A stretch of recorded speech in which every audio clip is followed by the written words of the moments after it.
Welcome once again to another gruesome gore fest on Grudge Match Unlimited, the show where fictional characters who are worlds apart can come together and duke it out for bragging rights and domination of their opponents. Today's episode takes us back to the realm of video games and to immensely powered everymen. It's Sony's Electric Dynamo and the star of Infamous, Cole MacGrath, and Activision's morphing Biomassacre and protagonist of Prototype, Alex Mercer. Both these two characters seem to have very vastly different power sets, but they have a lot of similarities in common as well.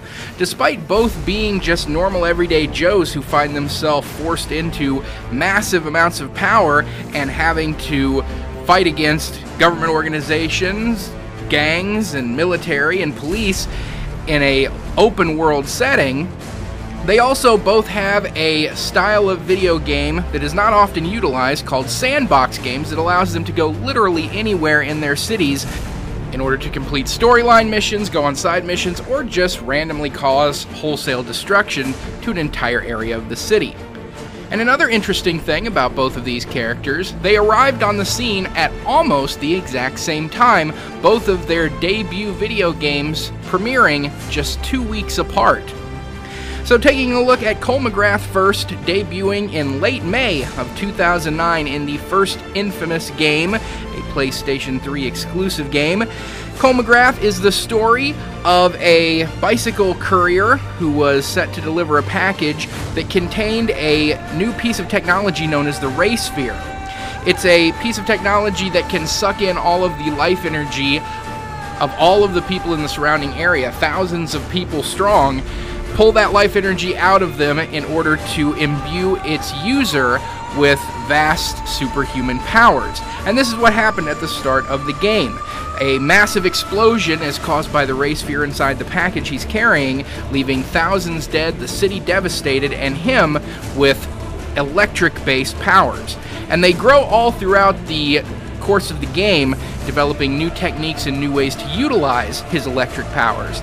By the end of the game, he's developed a variety of versatile ways to use his abilities, including throwing basic lightning bolts, force fields, magnetic telekinesis of being able to lift incredibly heavy objects, cars or large pieces of metal, and throw them with great force, as well as levitate himself to a certain degree so that he can survive falls from large heights. Force grenades, tracking, electric-based rockets almost that will explode on impact, and even the ability to heal himself by sucking electricity from nearby electric sources. By the very end of the game, he even finds the ability to call down massively powerful lightning strikes from the sky itself, devastating a very small localized area. So he basically becomes an incredibly souped-up powered electro superhero, and that carries with him throughout the two Infamous games of which he is the protagonist of. Alex Mercer, the star of the Prototype game series, debuted in early June of 2009 with Prototype 1. Now, his story is that he stole a new virus that the military and an organization known as Blackwatch was utilizing as new biological warfare known as the Blacklight virus. But the Blackwatch organization followed him, gunned him down in a subway tunnel, and the vial of blacklight smashed, entered his body, and transformed him into a living assortment of biomass. That is to say, his body became almost a clay-like malleable substance that could mimic the appearance of a human, but wasn't really, and it afforded him a wide array of versatile powers, those including massively enhanced physical strength, speed, agility, and durability. If you've ever played a Prototype game, he makes Spider-Man look slow by comparison in the way he jumps around, runs straight up walls, can jump incredible distances. He also has shape-shifting to look like other people, most usually people he has killed and absorbed their bodies into himself to increase his own biomass, but he can also shapeshift into anyone he's taken control of in the past. He has just a basic biomass body, which means he doesn't have organs or blood or bones or anything inside of him, so he can't really be harmed by bullets or physical damage because his body just sort of moves around it and he has no internal organs or structure that can be easily damaged. And this also allows him to create a wide variety of weaponry out of his body and his extremities. Like you would often see back in Terminator 2 with the liquid metal being able to form all kinds of knives and swords out of his body, that's the kind of thing Alex can do. He can create blades on his arms, he can create very powerful whip-like tendrils that can fire off to a very good distance. He can harden his biomass substance and create an armor around himself. So he has a wide variety of different ways he can utilize his biomass body. So a match between these two is really an examination of opposites. Cole MacGrath is a blaster-type character who can utilize a wide variety of long-range attacks, whereas Alex Mercer gets very much more up close and personal with his opponents, and is more of a scrapper type who's much more liable to get down and dirty face-to-face with his opponents. So having examined the backstories and the powers and abilities of these two characters, it's time now to determine who would win if they were to ever collide in one-on-one competition. That winner's going to be Alex Mercer. The key here is to determine whether or not Alex Mercer's biomass body is going to be all that affected by electricity.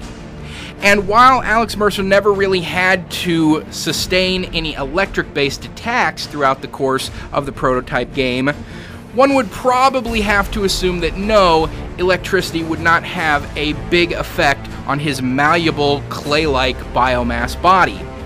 Because when somebody is hit by electricity and killed by it, it's not any kind of real damage done by the electricity itself that kills them. It's mostly it stops their heart or causes a cardiac arrest because of the electricity running through their body. Well, Alex Mercer doesn't have a heart to put into cardiac arrest.